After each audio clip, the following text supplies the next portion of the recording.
इससे आपको पूरी हरियाणा की हालत पता लग जाएगी। तो रुको जरा। कह रहे थे राहुल गांधी तो जलेबियों में ही रह गए। अच्छा। राहुल गांधी की तो जलेबी की फैक्ट्री बन गई बस। और जलेबी बनाई राहुल ने, खाई बीजेपी ने। तो चलिए शुरू करते हैं। चलिए जानते हैं वे मुख्य कारण जिनकी वजह से कांग्रेस हरियाणा में इतने अच्छे माहौल होने के बाद भी हार गई और कांग्रेस का जो सपना था गर्मा गर्म जलेबी बनाने की फैक्ट्री बनाने का, वो तत्काल बंद करना पड़ा। तो ऐसे कौन से वो पॉइंट्स हैं जिनकी वजह से हरियाणा में कांग्रेस की तरफ हवा चल रही थी और उसका रुख बीजेपी की तरफ चला गया। तो चलिए जानते हैं जातीय समीकरण का गलत विश्लेषण। जी हाँ गाइज, कांग्रेस की उन गलतियों में से एक सबसे बड़ी गलती है जो कांग्रेस ने बाकी गलतियां की थी।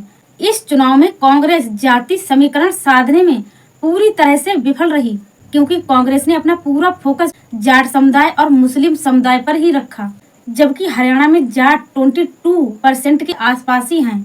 फिर भी कांग्रेस ने 28 जाट कैंडिडेट को टिकट दिया और जिसमें से एसी वर्ग और ओबीसी कास्ट वो बीजेपी के अकाउंट में चली गई। अब बात करते हैं सेकंड पॉइंट्स की, इंडिया गठबंधन का टूटना। जी हाँ गाइस, इस पॉइंट्स पर कांग्रेस ने तो बिल्कुल ध्यान ही नहीं दिया। हरियाणा के चुनाव में कांग्रेस ने इंडिया गठबंधन से दूरी बना ली। ऐसा ही नहीं, भूपेंद्र हुड्डा ने ये साफ कर दिया था कि कांग्रेस हरियाणा के चुनाव में किसी से गठबंधन नहीं करेगी। हरियाणा में अहिर बेल्ट एरिया में अखिलेश यादव ने कांग्रेस सीट शेयर करने की मांग की थी, लेकिन कांग्रेस ने इसमें अखिलेश यादव का स्वार्थ के चक्कर में इस सीट के लिए साफ साफ मना कर दिया। अब जो यादव वोट कांग्रेस को मिलता वो भी बीजेपी के खाते में चला गया। अभी हाल ही में राहुल गांधी ने यूसी से सिख समुदाय पर एक टिप्पणी की थी जिसमें उन्होंने साफ साफ कहा था कि सिख समुदाय कड़ा और पगड़ी नहीं पहन सकता। तो इससे सिख समुदाय जो पंजाबी था वो नाराज हो गया। इस वजह से पंजाबी वोट भी बीजेपी के खाते में चला गया और जो 8% पंजाबी वोट बचा वो आम आदमी पार्टी में बट गया।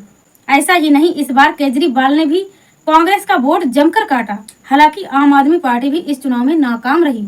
इस चुनाव में कांग्रेस के बड़े बड़े लीडर और प्रवक्ताओं में आपसी मतभेद देखने को मिला, जिसमें रणदीप सुरजेवाला और कुमारी शैलजा गुट ने भूपेंद्र हुड्डा के विचारों से बगावत कर दी।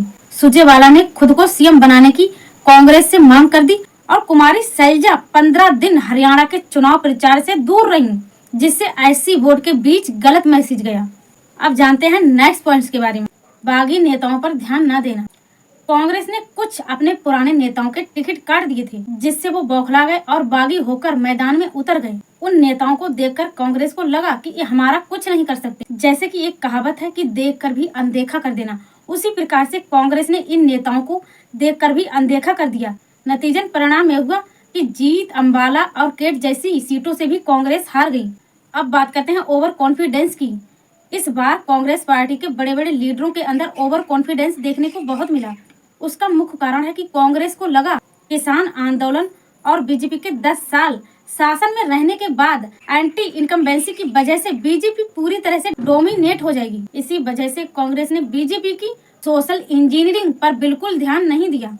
हालांकि बीजेपी ने 6 महीने पहले खट्टर साहब को हटा के नायब सिंह सैनी को सीएम बनाया, जिससे जनता में ये मैसेज गया कि देखो हमने नॉन जाट ओबीसी सीएम बनाया, और इस वजह से बीजेपी अपनी रणनीति में कामयाब रही, जबकि कांग्रेस ने इस चुनाव को हल्के में लिया।